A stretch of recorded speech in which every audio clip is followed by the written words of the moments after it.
Neste vídeo, como nos veio a Bíblia, uma biblioteca divina composta por mais de 40 autores, entre eles estadistas, legislador, poeta, rei, musicista, profetas, médico, filósofo, cobrador de impostos e pescadores, redigida durante 16 séculos, começando por volta de 1500 a.C. até 96 d.C. Este primeiro episódio do especial Dia da Bíblia 2022 é um artigo escrito por Abraão de Almeida, grande nome assembleiano, publicado no jornal Mensageiro da Paz no ano de 1973. Um texto preste a completar 50 anos. O povo que não conhece a sua história está condenado a repeti-la. Análise histórica e crítica sobre o pentecostalismo universal. Se inscreva, curta e compartilhe. A Bíblia e sua história. Como nos veio a Bíblia? Iniciando esta série de trabalhos, desejamos definir para os nossos leitores a conhecida palavra que serve de título à palavra de Deus, Bíblia. Este vocábulo é o plural de biblion, que no grego significa livro. Daí sugerir a ideia de livros ou biblioteca, definição plenamente justificável, pois a Bíblia, na realidade, compõe-se de uma coleção de 66 livros. Para redigir essa biblioteca divina, usando a sábia definição de São Jerônimo, Deus inspirou mais de 40 autores, dentre os quais podemos destacar os estadistas Josué e Daniel, o legislador Moisés, o poeta, rei e musicista Davi, o sábio Salomão, os profetas Isaías, Jeremias, Ezequiel, Oséias e etc., o médico Lucas, o filósofo Paulo, o cobrador de impostos Mateus, os pescadores Pedro, Tiago e João e etc.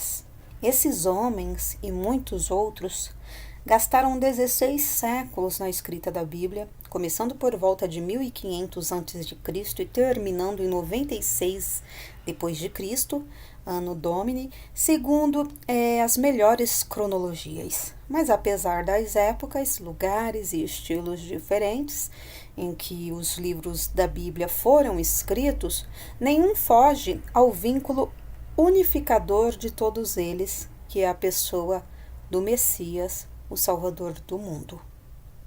A Bíblia divide-se em duas grandes partes, o Velho e o Novo Testamento. O primeiro foi escrito originalmente na língua hebraica, com as seguintes passagens em aramaico: Daniel 2 e 4, Daniel 7 e 28, Esdras 4, do 8 ao 16 e o 18, Esdras 7, do 12 ao 26, e se completou em cerca de 434 a.C. O Novo Testamento foi escrito no grego popular, o koiné, contendo também algumas frases em aramaico.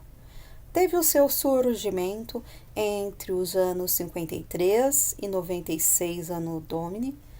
Portanto, entre o último livro do Velho Testamento e o primeiro do Novo, há um lastro de quase 500 anos, período chamado interbíblico, durante o qual se escreveram os principais livros apócrifos não inspirados por Deus.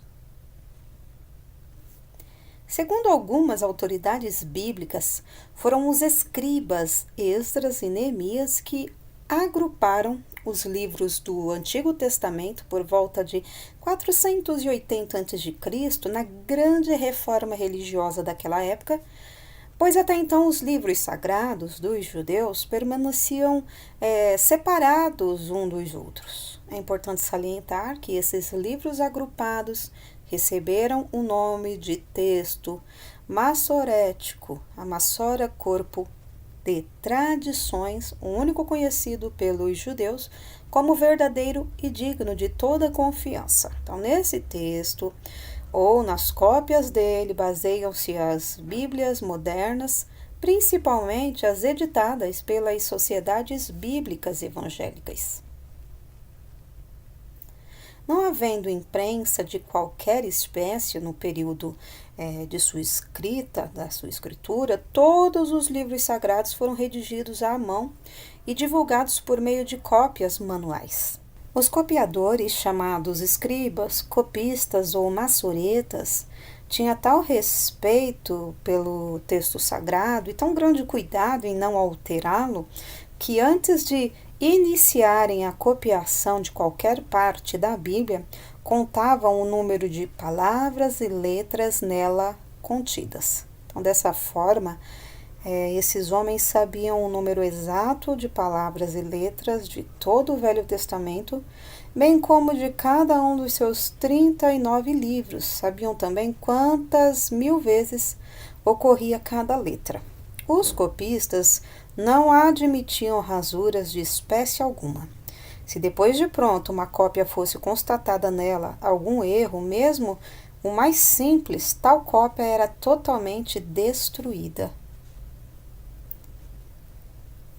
Apesar das épocas remotas em que foram copiados os livros bíblicos, a arte da escrita já havia alcançado significativo progresso, principalmente quanto à qualidade da tinta, que era uma mistura de carvão com um líquido desconhecido, capaz de se conservar maravilhosamente durante muitos séculos.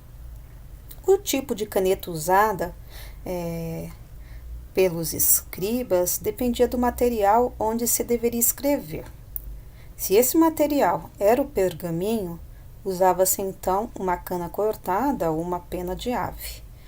No caso de se escrever em cera, utilizava-se um estilete metálico. Antes da imprensa, o preço de um manuscrito da Bíblia era enorme, levando-se em conta o penoso trabalho copista, o longo tempo gasto nessas escrituras e o elevado custo do material necessário, cerca de 200 couros de cordeiros. Usavam-se também, secundariamente, outros tipos de papel. O papiro, derivado de uma planta do mesmo nome, de onde provém o nosso moderno vocábulo papel. O ostracon, que eram pedaços de vasilhas de barro, e tabuinhas enceradas, além de vários outros materiais menos usados. A Bíblia e sua história, as primeiras traduções. Como consequência direta dos 70 anos de cativeiro em Babilônia, a língua hebraica sentiu-se grandemente enfraquecida em vista da forte influência do aramaico.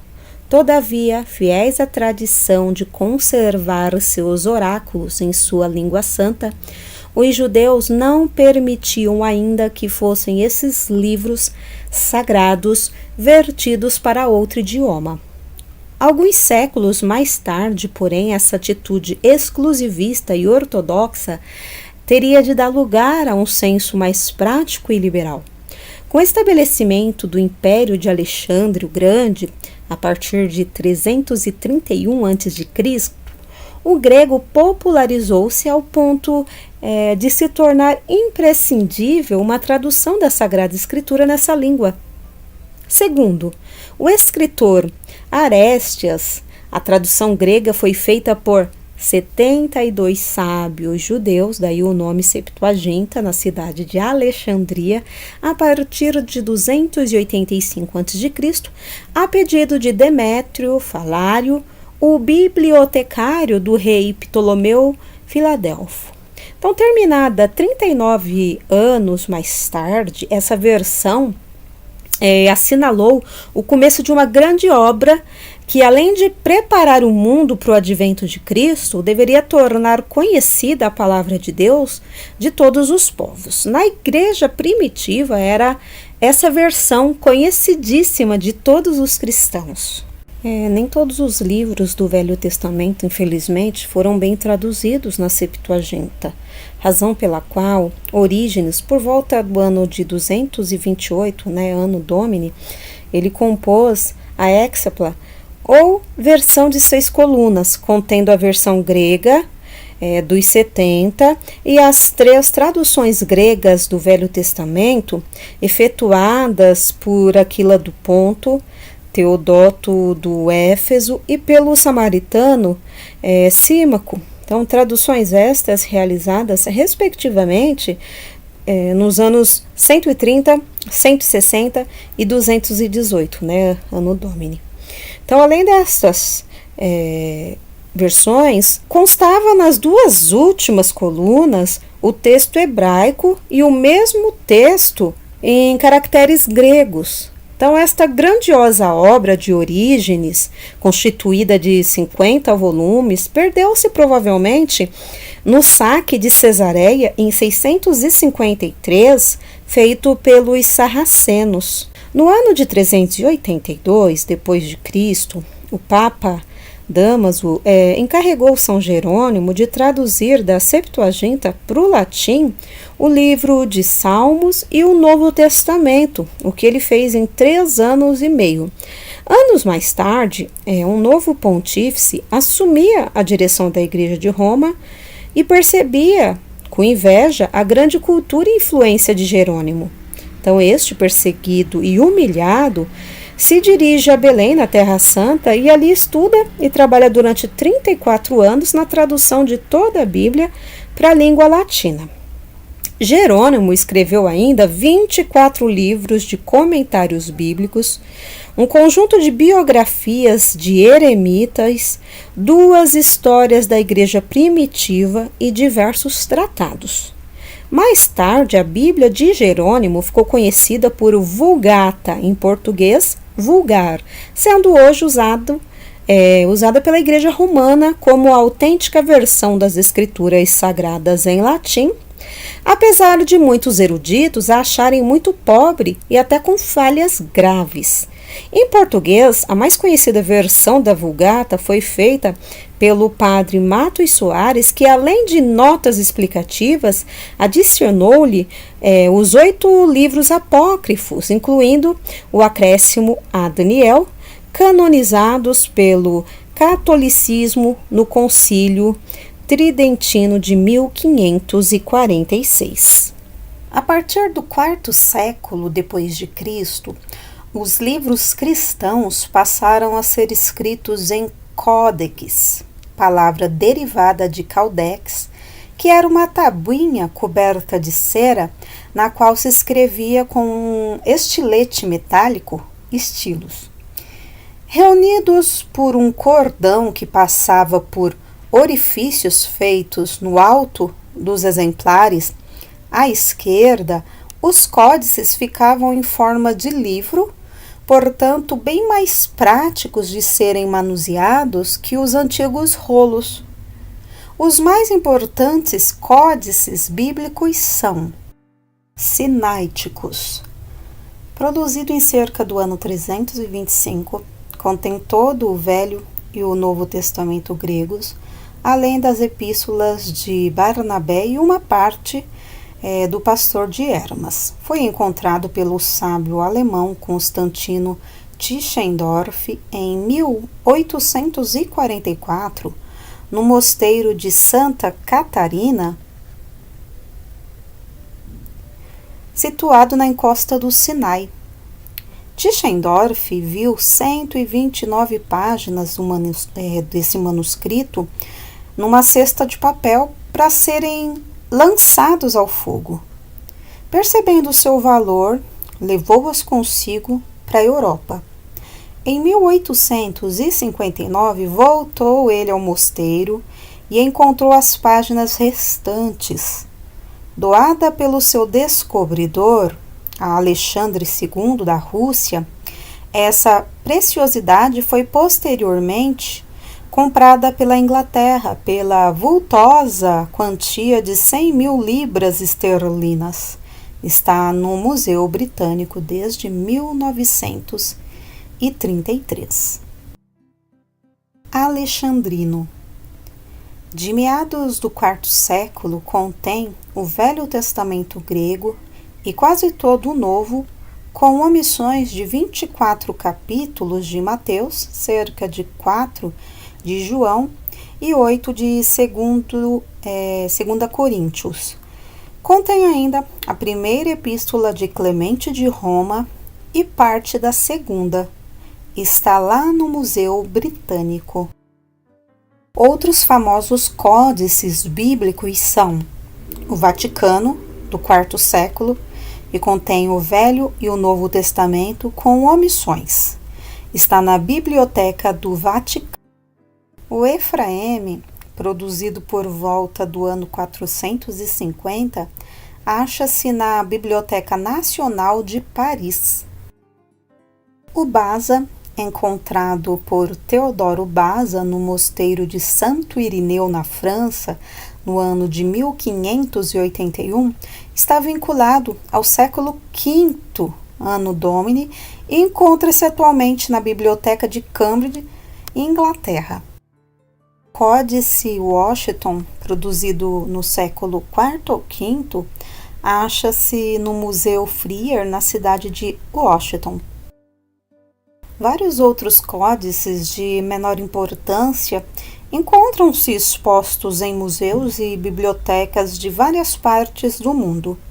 Somente de livros do Novo Testamento, completos ou fragmentados, conhece-se hoje 156.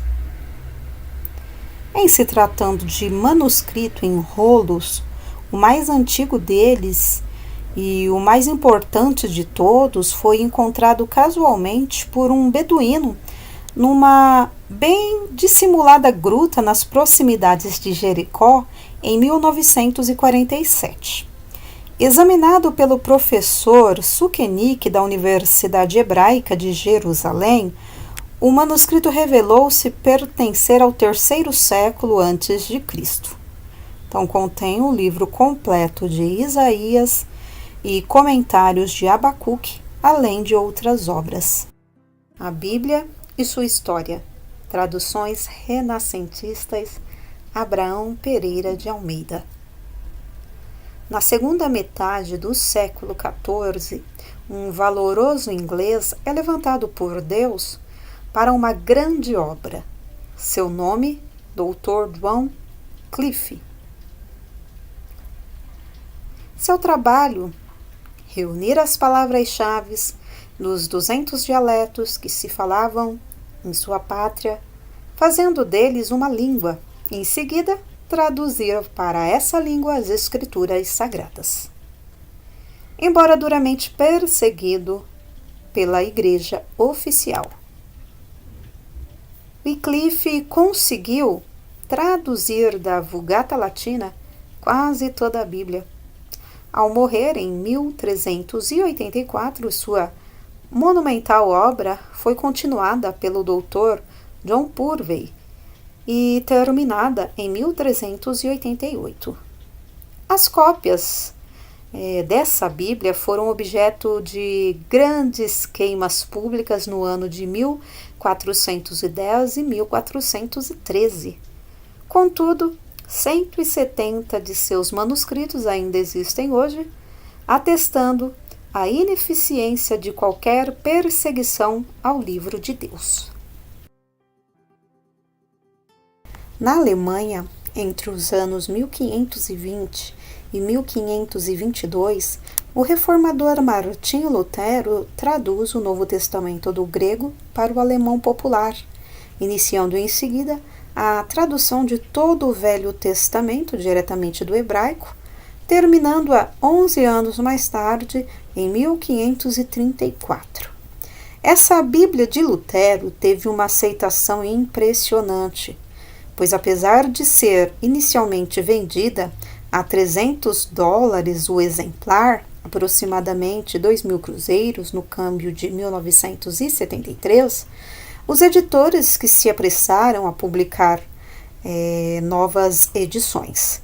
Então, aos poucos, foi o seu preço reduzindo-se até o suficiente para que as pessoas mais pobres pudessem comprá-la.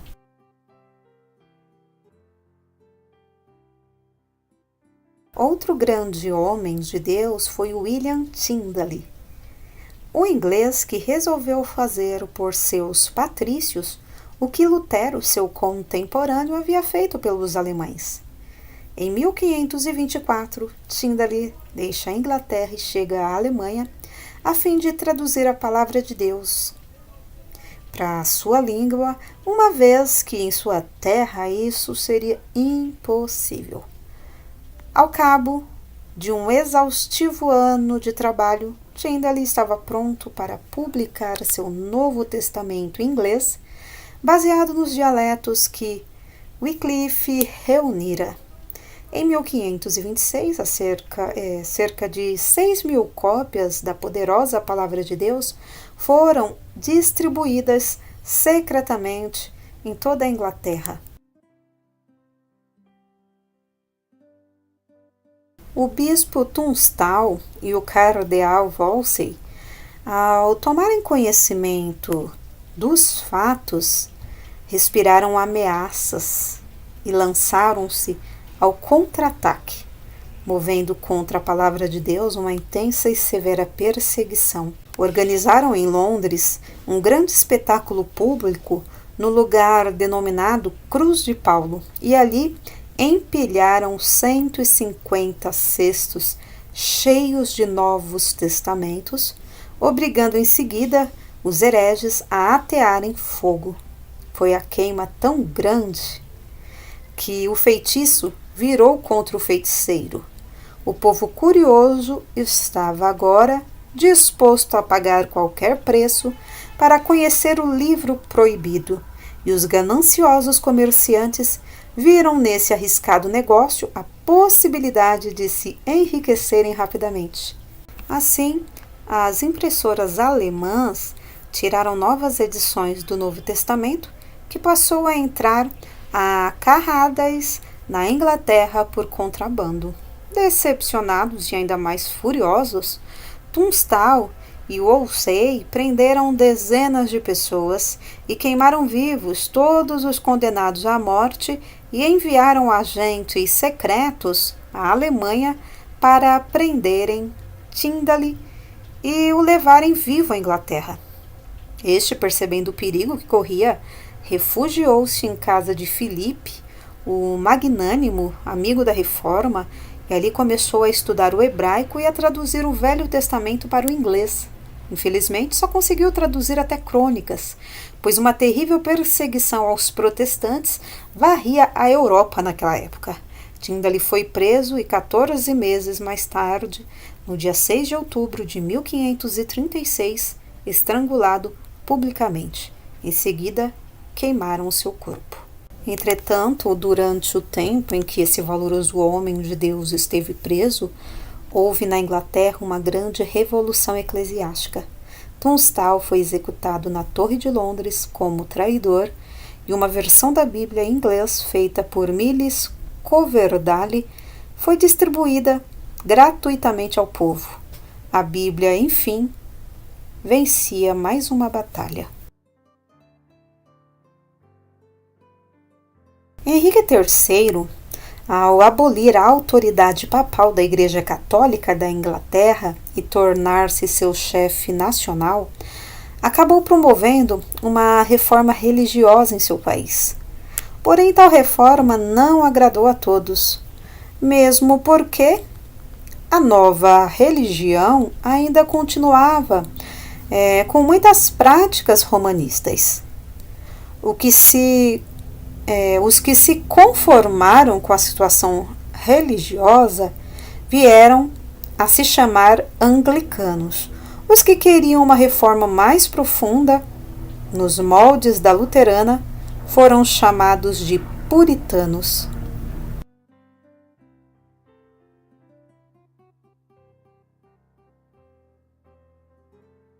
Em 1603, o rei Tiago I, tão logo subiu ao trono inglês, convocou alguns dos mais eminentes anglicanos e puritanos para discutirem coisas erradas dentro da igreja. Havia muita contenda entre os dois lados, pois enquanto um usava a Bíblia do bispo, o outro usava a de Genebra, ou calvinista. Cada partido religioso procurava depreciar a Bíblia do outro. O rei Tiago indicou então uma comissão de 54 eruditos dentre os dois grupos religiosos a fim de preparar uma revisão perfeita e completa da Bíblia, que seria a oficial da Igreja da Inglaterra. A comissão, que mais tarde se reduziu a 47 sábios, em vez de revisar, preparou uma tradução direta das escrituras hebraicas e gregas, trazendo à luz a famosa versão hoje conhecida por King James, ou versão do rei Tiago, publicada em 1611. É ela um monumento de beleza literária que tem influenciado profundamente todos os povos de língua inglesa. A Bíblia e sua história, traduções modernas e contemporâneas. Desde o início do século XVI, graças à renascença das artes e da cultura, à invenção da imprensa em 1439 por Johannes Gutenberg e principalmente ao movimento reformista chamado protestante, a Bíblia tem falado cada vez em maior número de países em virtude do inestimável trabalho dos missionários e tradutores. E vamos ver agora alguns desses casos. John Eliot, após 27 anos de exaustivo trabalho, publicava em 1661 o Novo Testamento na língua dos índios de Massachusetts, tribo dos Estados Unidos, hoje extinta. Por volta de 1810, os missionários William Carey, William Ward e Josué Marshman já haviam traduzido a Bíblia para todo o Bengali e o Novo Testamento para o sânscrito, Oriya, Maratá, Hindustani, Gujarati, Laumiga e Canaris. Em 1815, a Sociedade Bíblica Russa de São Petersburgo publicava o Novo Testamento em persa, e no ano seguinte, a Sociedade Bíblica Britânica e Estrangeira publicava o mesmo livro em árabe, frutos do trabalho do denodado missionário Henry Martyn.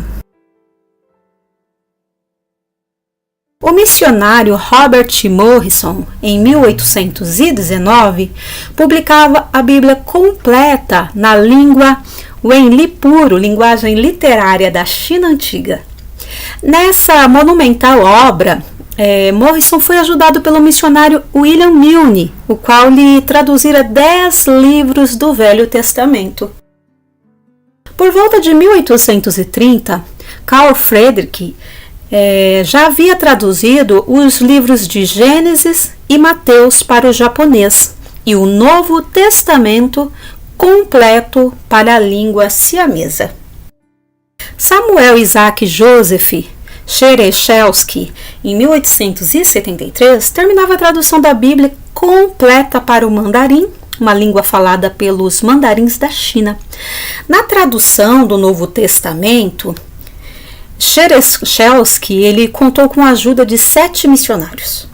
Mais tarde, já paralítico, o irmão Sherry, como lhe chamavam, revisou sua Bíblia em mandarim e ainda conseguiu traduzir toda a palavra de Deus para o Wenli popular, a língua falada por 1/4 dos habitantes da terra naquela época. No ano de 1839, após 9 anos de intenso trabalho e estudo, os missionários Hiram Bingham e Mr. Trusts publicavam a Bíblia completa na língua havaiana. Cerca de 50 anos mais tarde, o filho de Hiram Bingham, do mesmo nome, produziu para a língua gilbertense o Evangelho de Mateus. Foram necessários 40 anos de sofrimento, sem contar os estudos constantes para que essa tradução se tornasse realidade. Cerca de 50 anos mais tarde, o filho de Hiram Bingham, do mesmo nome, traduziu para a língua gilbertense o Evangelho de Mateus. Foram necessários 40 anos de sofrimentos, sem conta e estudos constantes, para que essa tradução se tornasse realidade. Como seus pais e Thurston, Bingham compilou palavras, criou o alfabeto, preparou um dicionário e uma gramática para uma língua não escrita. Adoniram Judson, missionário norte-americano à Birmânia, após 22 anos de trabalho debaixo de constante perseguição, publicou sua Bíblia birmaniana em 1835. Os missionários Dr. Thomas Wilson e Mr. Gideon Pond e o reverendo Stephen Higgs trabalharam durante 40 anos na tradução da Bíblia para a língua dos índios Dakota, tribo norte-americana hoje extinta. Publicaram-na em 1880. Em língua portuguesa, temos a tradução de João Ferreira de Almeida, ministro protestante da Igreja Reformada Holandesa, traduzida diretamente dos originais hebraicos e gregos. Almeida teria feito sua tradução em Java, Oceania, em fins do século XVII. Essa Bíblia foi revisada e publicada em 1819. Outras versões em português, a do padre Antônio Pereira de Figueiredo, publicada em 1821, a do padre Matos Soares e a tradução brasileira, publicadas há alguns decênios. Em inglês, podemos citar, além da célebre King James, publicada em 1611, a American Standard Version, a Revised Standard Version, editada respectivamente em 1901 e 1952. Uma obra de grande valor literário que merece ser aqui citada é a Bíblia em Esperanto, tradução da Sociedade Bíblica Britânica e Estrangeira. Por ser o Esperanto uma língua internacional, moderna, precisa e flexível, a palavra de Deus nessa língua tem sido lida por milhares de pessoas com muito proveito para a causa do Evangelho. As traduções do livro de Deus, que abrangem as línguas de aproximadamente 95% da população global, lançaram em todos os continentes as bases de uma nova sociedade livre e cristã, abrindo a porta do progresso e da educação a muitos povos, outrora profundamente mergulhados nas trevas densas do paganismo e da superstição. Segundo dados bibliográficos recentes, até dezembro de 1971, as escrituras achavam-se traduzidas no todo ou em parte para 1.457 línguas e dialetos, assim distribuídas. Em 873, pelo menos um livro da Bíblia, em 331, o Novo Testamento, e em 253, a Bíblia completa. Informa a Unesco de Paris que as escrituras tiveram, em 1960, 258 traduções e em 1961, 246. Em segundo lugar, estão os trabalhos de Lenin, com 185 traduções em 1961. Estes dados são deveras surpreendentes quando sabemos ser a Bíblia um dos mais velhos livros que se conhece.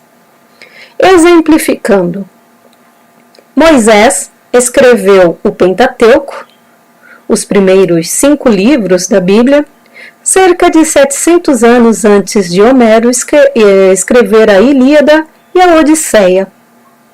Davi escreveu seus Salmos, 73, pelo menos 600 anos antes de Heródoto ter nascido.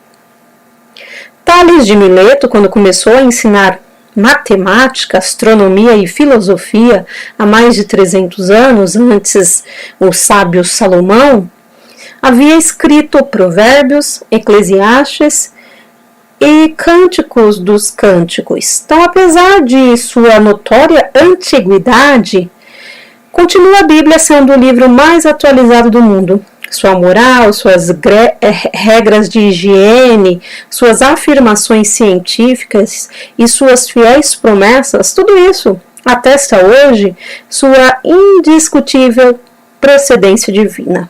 Todavia, não é apenas o livro mais atualizado.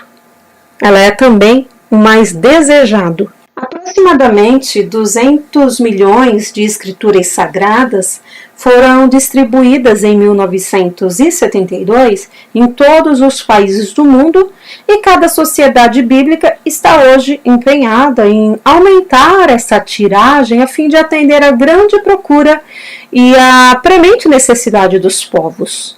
Fato como esse não acontece com relação às demais obras. Todos os demais livros religiosos e clássicos juntos não podem competir com as escrituras, nem em preferência, nem em distribuição e nem em traduções. Pesquisas recentes informam que, de cada 1000 livros publicados, cerca de 650 são esquecidos depois de um ano. 850 não são mais lembrados depois de 3 anos. 950 ficam no esquecimento depois de 7 anos. Entretanto, desde Gutenberg, em 1439, até nossos dias, mais de 2 bilhões de escrituras sagradas foram impressas em verdadeiros e insuperáveis recordes mundiais. Mas a Bíblia, para vencer, jamais contou com o auxílio da maioria. Nações inteiras, governos, religiosos fanáticos e filósofos céticos têm se levantado ardorosamente contra ela, numa satânica tentativa de fazê-la desaparecer da terra. Voltaire, por exemplo, depois da intensa campanha antibíblica e anticristã, declarou: dentro de 100 anos, o cristianismo deixará de existir. Entretanto, as impressoras de Voltaire, cerca de 100 anos depois, foram usadas para imprimir a Bíblia que ele tanto tentou destruir, e a casa em que ele morava, na cidade de Genebra, serve hoje como depósito da Sociedade Bíblica dessa cidade. Thomas Paine, outro ferrenho inimigo da Bíblia, declarou aos 4 ventos que a demoliria. Pobre homem! Paine morreu em desespero, e a palavra de Deus continua a viver e a dar vida abundante a milhões de criaturas. Porque nada podemos contra a verdade, senão pela verdade. 2 Coríntios 13:8. Se inscreva, curta e compartilhe. Análise histórica e crítica sobre o pentecostalismo universal. Porque nada podemos contra a verdade, senão pela verdade. 2 Coríntios 13:8. Se inscreva, curta e compartilhe. Análise histórica e crítica sobre o pentecostalismo universal.